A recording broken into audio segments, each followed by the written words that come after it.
The following episode contains strong language, personal opinions, and unfiltered conversation. We are not experts, and we are definitely not role models. We're just three old guys talking real shit about real life. If that offends you, well, that's kind of the point. Listener discretion? Pretty strongly advised.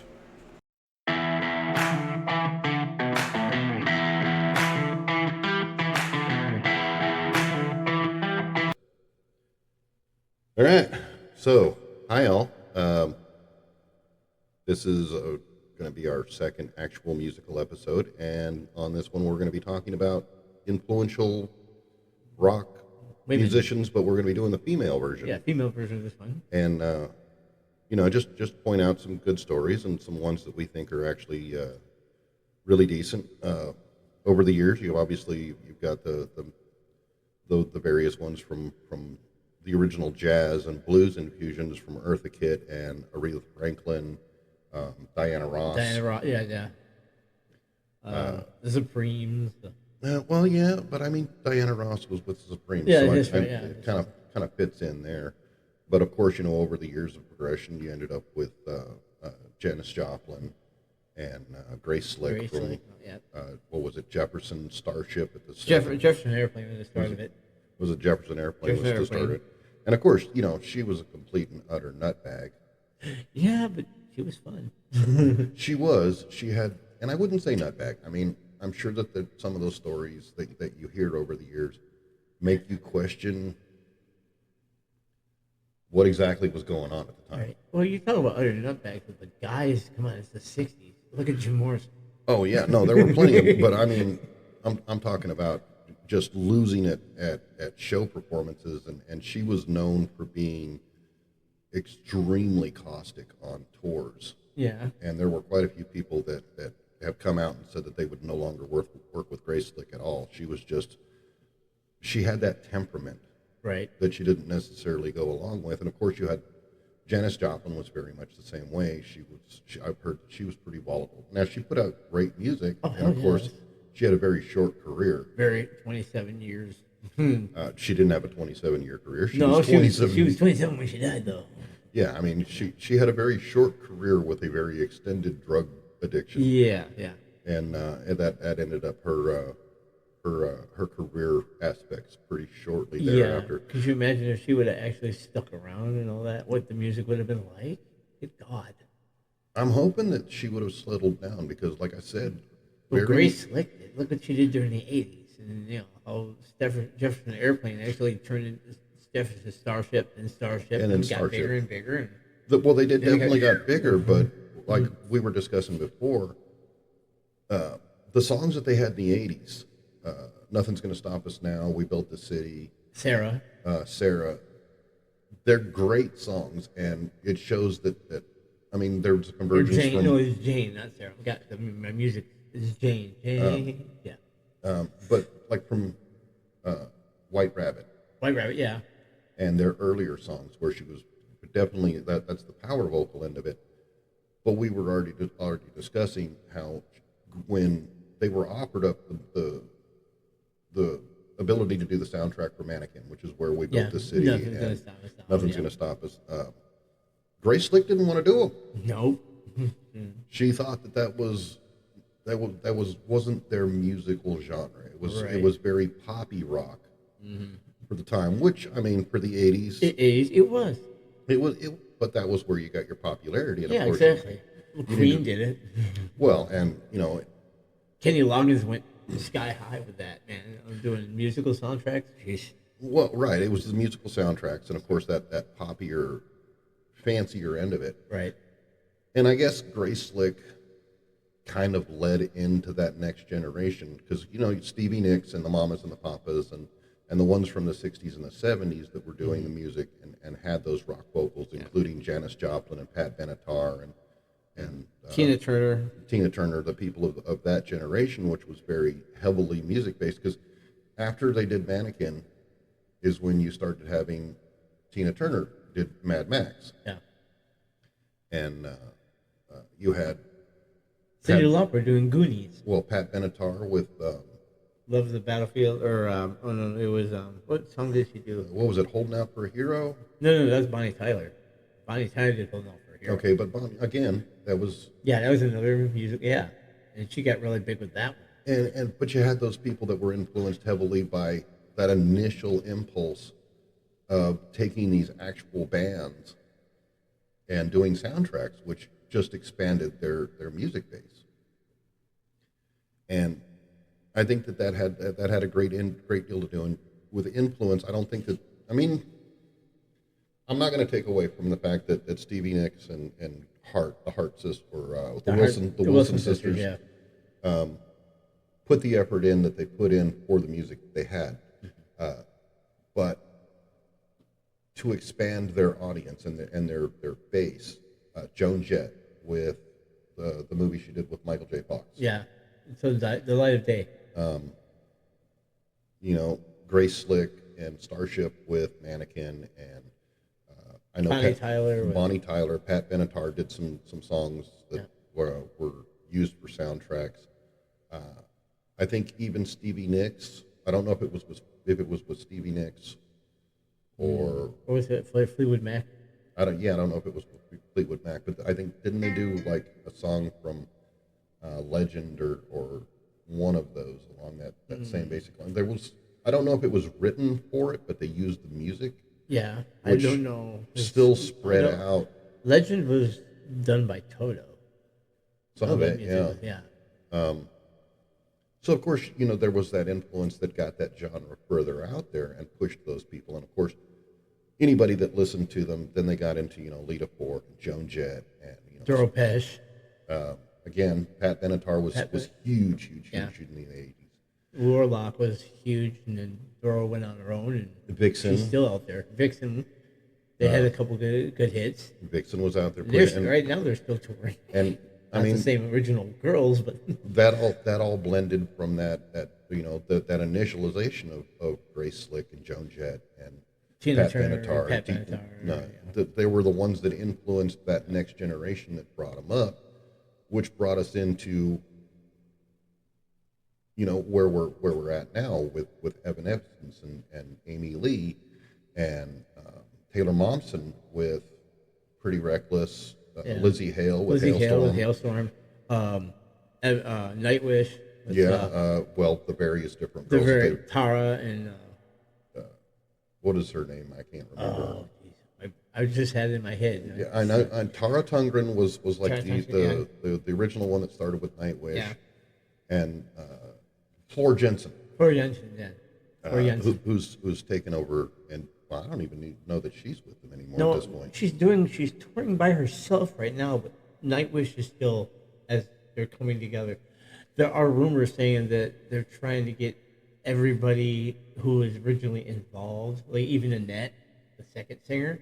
Oh yeah, but she had a real short point. She only had 2 albums. They were good albums, though. They were really good. The songs some of the songs that came off. I didn't really get into them. To me, but it was very folky, and maybe I just haven't gotten into the folky aspect of it.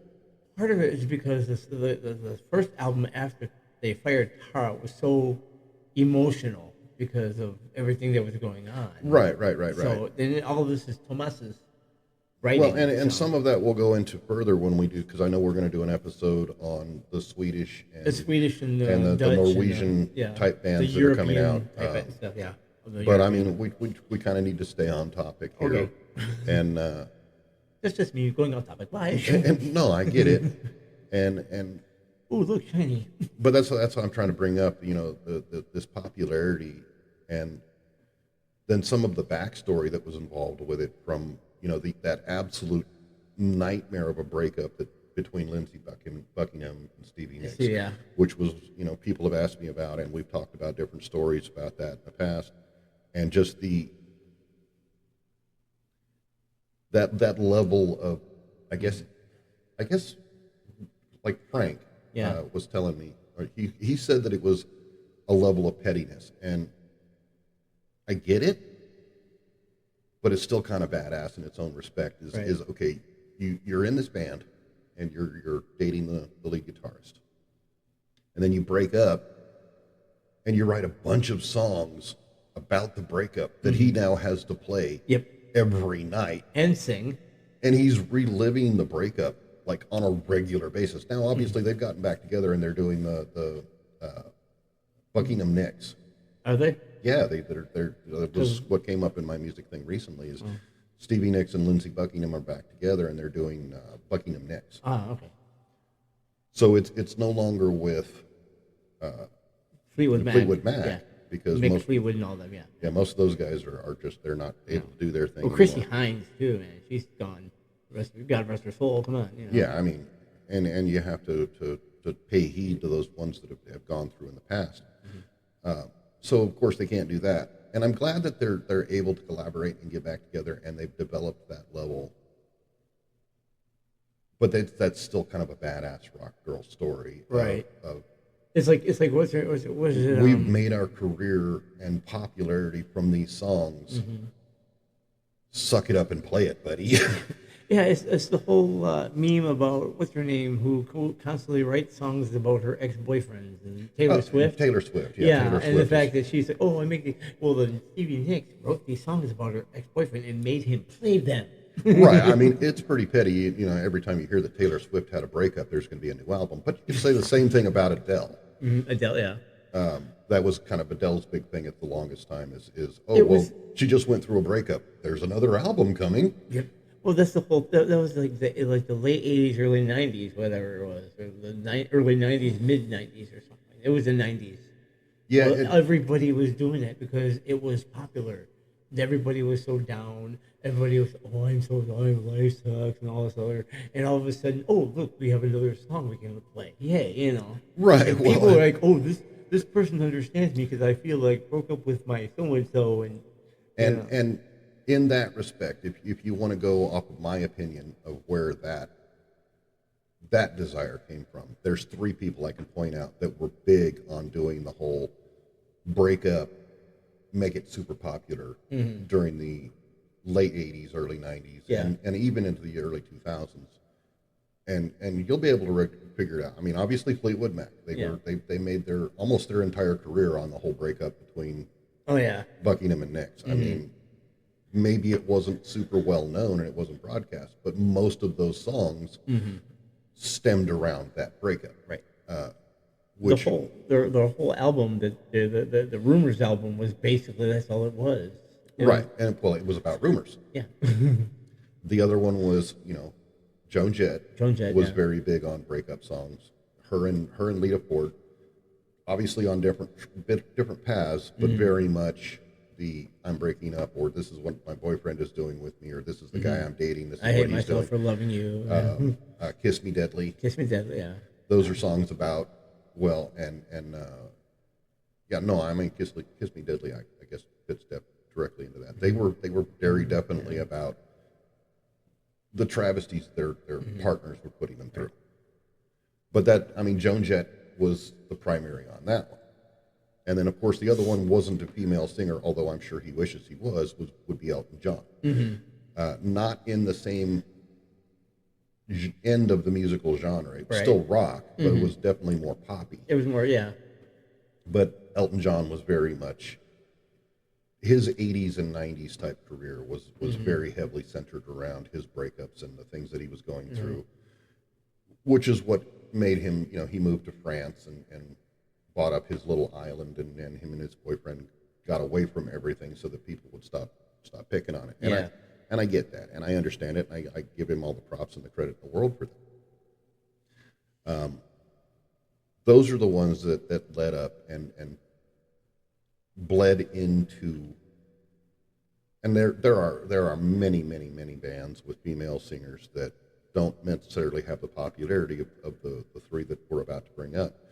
Obviously, Evanescence. They were the big ones that started the resurgence of female heavy metal singers. Well, maybe not the resurgence of them, but the resurgence of popularity. Yeah, the popularity of it. Yeah, because then right behind them was Nightwish with Tara. Actually, that was in a different country. Here, domestically in the United States, which is where we're at, Evanescence came out, and then right on the coattails of Evanescence with Wake Me Up and Immortal and the ones that they were putting out at that period of time was Hellstrom with Lizzie Hale. Yeah. Well, it took her a little longer to actually get her footing, though, because she didn't come out until like the late '90s, early 2000s. I don't know. Love Bites. Um, I Miss the Misery. Those are the Miss Misery is a newer song. No, Miss the Misery came out like right around that same time. I Miss the Misery because I remember hearing Disturbed Stupefy on the radio, and it was immediately followed up by I Miss the Misery when we were working in Phoenix. And that was years and years and years ago. In fact, driving home from that, I was listening to Love Bites on KLPX down in Arizona. Okay, they were founded in 1997. Yeah, it was late '90s. It was late '90s, early Yeah. 2000s, Yeah. but that would be right about the same time that Evanescence came out. Started Evanescence, I pushing. thought, came out earlier than that. No, I don't think Evanescence. That was like '94, '92, somewhere. Because it was right. They made it big when they talk about soundtracks. They did the Bring Me to Life with on Daredevil soundtrack, and that blew them up. When they had that, it was the movie was. I liked the movie. It was good. I miss Michael Clark Duncan as Kingpin. Right. And- Evanescence has been active since 1994, so 3 years. 3 years, yeah. So right about the time that Evanescence's albums were getting notoriety and popularity would be about the time that Hailstrom hit the scene. Right. So, yeah, it still fits the timeline. Yeah. Then it didn't get really popular, And again, I'm glad. I really enjoy Hailstrom's music. They've got some great ones. I really enjoy Amy Lee and Evanescence. I know that they've got a new album out or a new song out with Lizzie Hale and Amy Lee Right. I heard about singing that, yeah. together. I've seen the video. I watched it once. She can still belt them out. Who, Amy Lee? Oh yeah, she Oh, yeah, can yeah. still rip She- out yeah. some vocals like you wouldn't believe. And of course, that had parts to influence with the follow-up generation, which is where we fall into Pretty Reckless with Taylor Momsen, who Taylor Momsen is obviously the little girl from The Grinch Who Stole Christmas. Oh, really? Cindy Lou Who. Oh, Cindy, that's who that is? Okay. Yeah, little Cindy Lou Who grew up, and she is now, she's obviously Taylor Momsen. That's who she is, and she is with Pretty Reckless. And, she was on Gossip Girl and a couple of other things, but she decided she was going to go with music and make a popularity aspect out of it. So that's leading into this next generation where the older, I wouldn't say necessarily the older ones, because Stevie Nicks is still out putting stuff out, and you've got Lizzie Hale and Amy Lee and Evanescence. They're putting out new stuff. I think Pat Benatar is still out there trying to. I think she's still touring. Yeah, I've I know seen she's a couple. still. I know she's still touring, but I think she's got another album coming out too. Maybe I'm not. Yeah. I haven't really heard anything from Heart but I know Starship is effectively. That is effectively stopped Right. all aspect. I mean, but that's to be expected. So you've got your next generation now. That's not to say that the next generation is all great or all bad, and there's some that we didn't talk about. I myself, I can't do baby metal. No, neither can I. I've heard them. I've seen different reactors to it, and I'm like, no, it's not my thing. Yeah, I'll pass. I'll take it for it's music. It's there's a lot of bands who actually like these guys are great. More power to you. It's not my cup of tea. And no, and like I said, they for what they're doing, they have a fan base. They're doing really well. Yeah. The same thing with Paramore. Now you may have noticed that John's not here with us today because John had a doctor's appointment. Yeah. He was the weakest link. John likes Paramore, He likes Paramore. Okay. and he would probably be able to talk about Paramore, but I don't know anything about it. And Yeah, I it's don't not either. it's not a group that I get involved in or I listen to. I do listen to Nightwish, and I've heard some of the more recent stuff from Tara Tungsten with her. Tara and Marco. Have you heard? I haven't heard anything with the collaboration between Marco Ayeta and Tara Tungsten from obviously the bass player and the old lead singer for Evanescence, or not Evanescence, Nightwish. Nightwish, yes. But yeah, they have Left on Mars. They have a new album called Left on Mars where they're basically collabing, and they've been on tour together. Apparently, there's actually because Tara's doing really good with her shows, and then you have Flora and Marco are touring together now. So that's the rumor going around that they Well, might now- actually get the whole group back. Because when Marco left, everybody went nuts because it's not the same because they didn't have Flora and Marco singing together. Well, When and they sang, they had a great they and had a great. they had a great dynamic. Yeah, the dynamic was and great. the same thing with Tara and Marco. They had a great collaboration, yes. and they did really well singing together. Like The- our the first one- song we saw from the Phantom of the Opera, it blew us away. The Oh fact yeah, that no, she yeah, that like, was ridiculous. Whoa. And that's what led into us listening to Nightwish in the first place. Is we were looking through versions of Phantom of the Opera, and we came across theirs, which was just incredible. And of course, that led into Elon and Wish I Had an Angel, Yeah. which are all really good songs. They've got a very much. It's kind of got that Swedish metal sound to it, but Yeah. it's mixed with the folk aspect. Yeah, it's got the folk because they do actually have some songs that are very folk influence, especially with the fact that Troy on the pipes. Some of the songs with the oh god, And that's one of the things that I got to give Tara Tungsten and Floor Jensen, which I'm probably pronouncing completely Jensen. wrong because I don't speak Swedish. I know, but I've heard it enough times. And well- one is Jensen. It's like Funka Jensen, who plays. Well, Paka, you too. No. The actor who plays X-Men. She does the Phoenix. She played in the first X-Men. For her name is Funka Jensen. That's the way. Yeah, pronounce it. not a clue. Yeah. Drawn a blank. No, I get it. Cyclops and Jean Grey. She played Jean Grey in the X-Men movies. I get it. I know what you're saying, but what I'm saying is I'm probably pronouncing it poorly. Right. Well, come on, Tara's. I like the fact that they've followed along the lines of Bruce Dickinson with the operatic, which gives them that power and that vocals. And I would love to see like a collaboration Oh yeah. of Amy Lee with the vocal range that's just unbelievable. Yeah. Can you imagine Amy Lee with Tara Tungsten Floor. and Floor Jensen Hey, you said it right.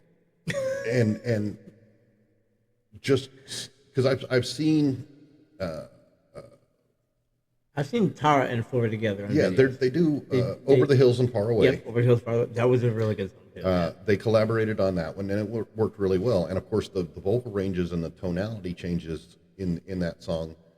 Can you imagine throwing somebody like Amy Amy Lee and say Lizzie Hale, Lizzie who, Hale. who Oh, also Jesus has a Christ. ridiculous Yeah, vocal she does. range? She.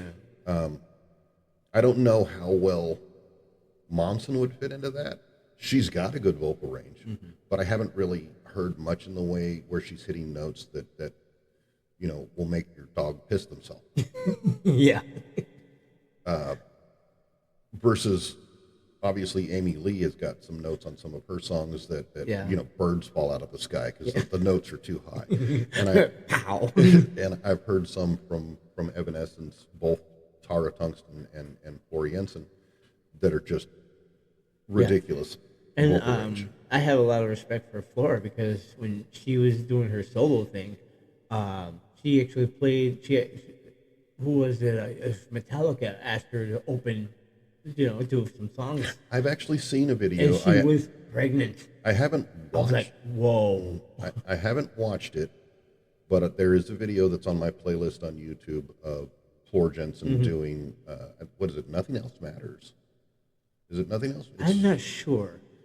I But think it's Nothing Else Matters. I'd have to look through my list. I know that she does. I know a song, Lady Gaga does Nothing Else Matters, which, Congratulations for Lady Gaga.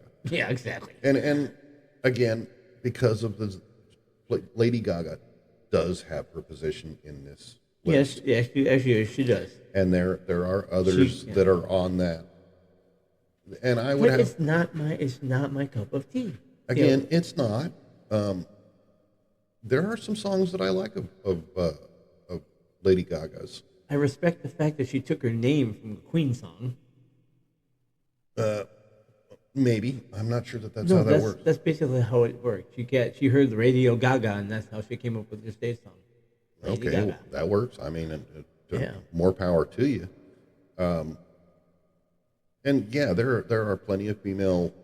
Don't sleep on the female vocalists. If No. you think it's just it's a female vocalist and we're not going to pay attention because that's not real rock music. No, some of them will blow the regular rock guys completely out of the water. There were friends of mine from Tucson, Arizona, now living in. I think she's living in Phoenix, or she's further north.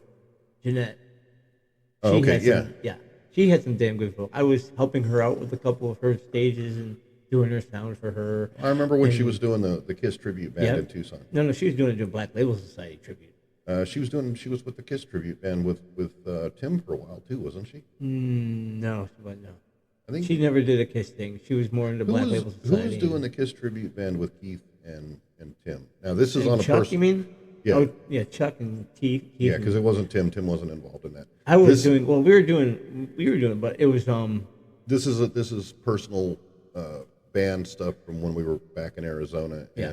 and it probably not going to apply to anybody but other than those people that if they get the chance to watch it, they'll think that Yeah. well, shit, they actually remember us. Yeah.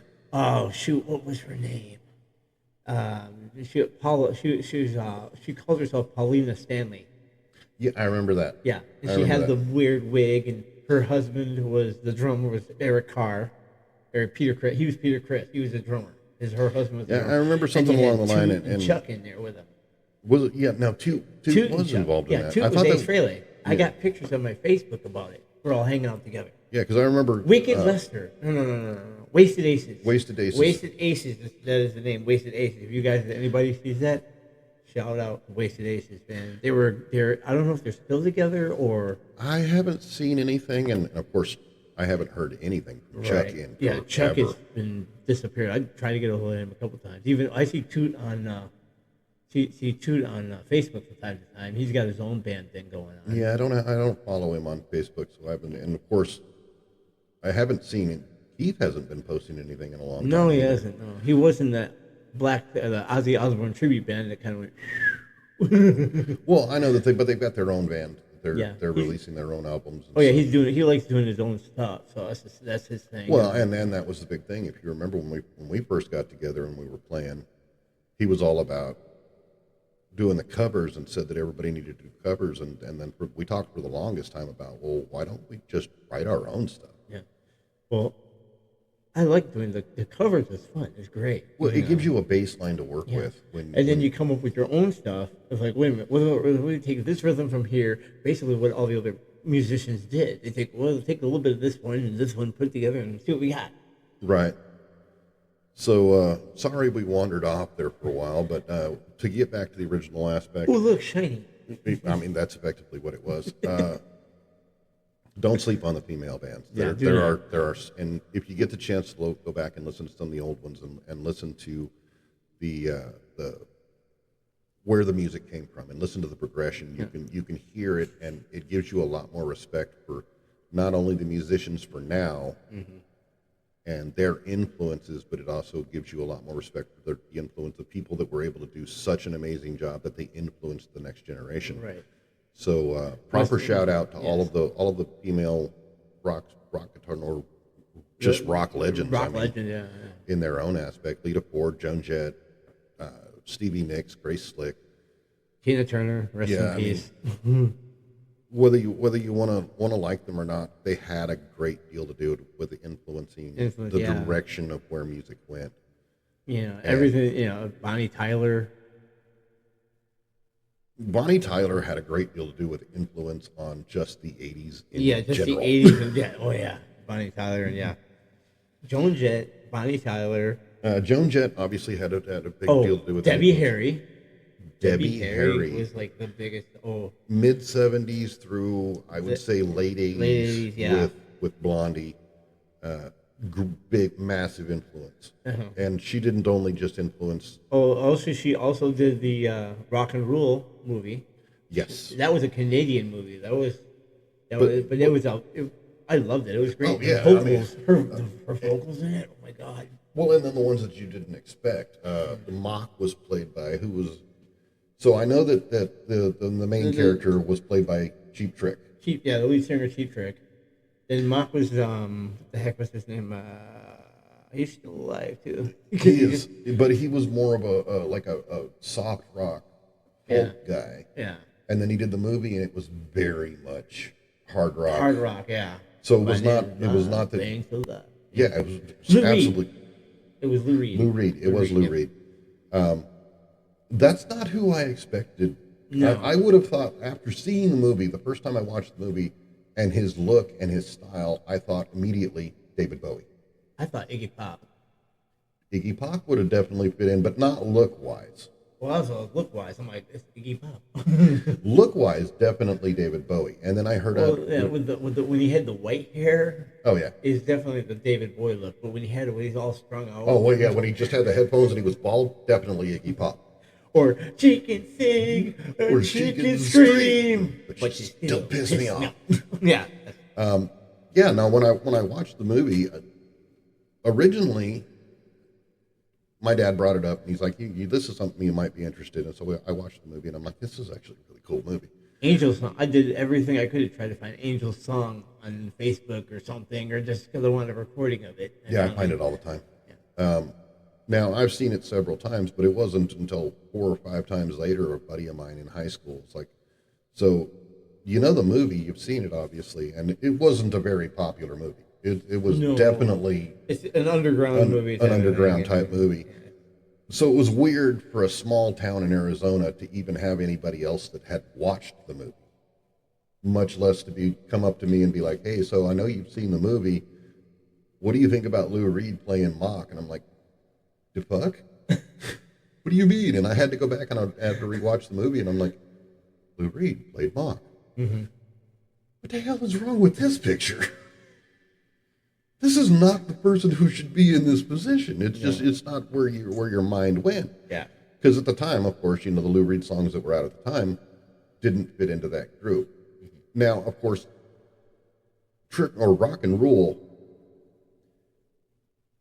had a great deal to do with, because Blondie's career after Heart of Glass and whatnot was starting to dwindle off. And then that movie came out, and suddenly Blondie was back, and they were doing their songs early 80s. Call Me. Well, Call Me was like mid-80s. That was really big. Yeah. And then, of course, she fell off again, and then the next time you saw Debbie Harry, she was an actress in a Twilight Zone episode, or Tales of the Crypt. Tales of the Crypt, yeah. And I'm like, this is Debbie Harry, the same... Nah. What did I miss? Yeah.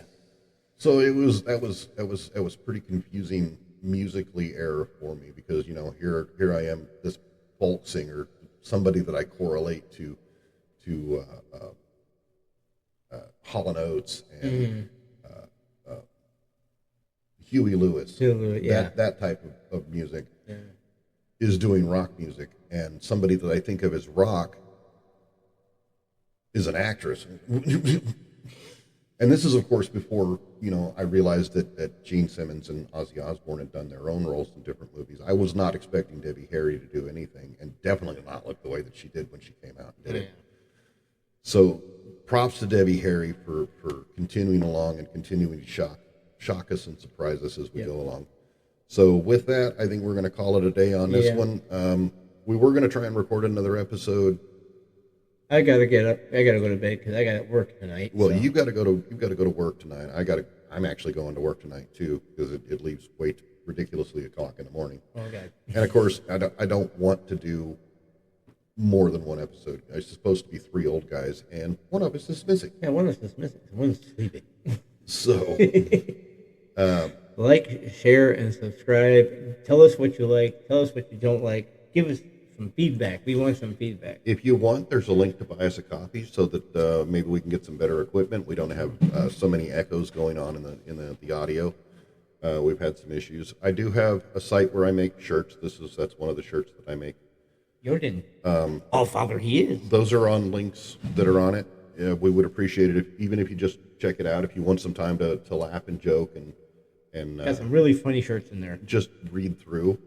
I'm not asking anybody, you don't have to buy anything. It would just be fun to read through and know that at least what I put out there is being appreciated by somebody. Again, if you want to buy us a copy, the link's in the description for that. Appreciate it if you like, follow, and share. You can also find us on TikTok. There is a TikTok page, and I try to put some of this out there. I really need to get on my audio or my video recording or my video editing, I guess, so that I can start taking clips from these episodes and putting them on TikTok so that maybe we can get a little more Yeah, I get more exposure. Exposure and interaction. Interaction, yeah. Well, interaction, yes. Because really, we want to hear from you guys as to what's going on. We have likes. We have some people who like to subscribe. I got guys from work and all this. And we have other friends. But, we want to hear it. Well, we have a lot of information, but it's a lot of information. Yeah. What do we talk about? What do we bring up? What are your recommendations? Recommendations. What would you like to hear about? Because we can talk about what we want to talk about all day long. Oh, yeah. We got tons of stories. And we'll probably do some of these where we break down, where we'll do an entire episode just on what's gone on with Grace Slick's life, or just what's gone on with Stevie Nicks' life, or just what's gone on with Taylor Momsen or Floor Jensen, Swedish band. I mean, we're going to be talking about various different things. Yeah. But we are three old guys that are trying to figure out technology and trying to figure out how to do this, and we're just trying to have some fun and get this out there. So if you have recommendations, we are more than willing to listen to them. We would love to hear your guys' opinion. Mm-hmm. So with that, I really appreciate you guys coming in and visiting with us. And I guess we'll see you next week. Thank you for watching.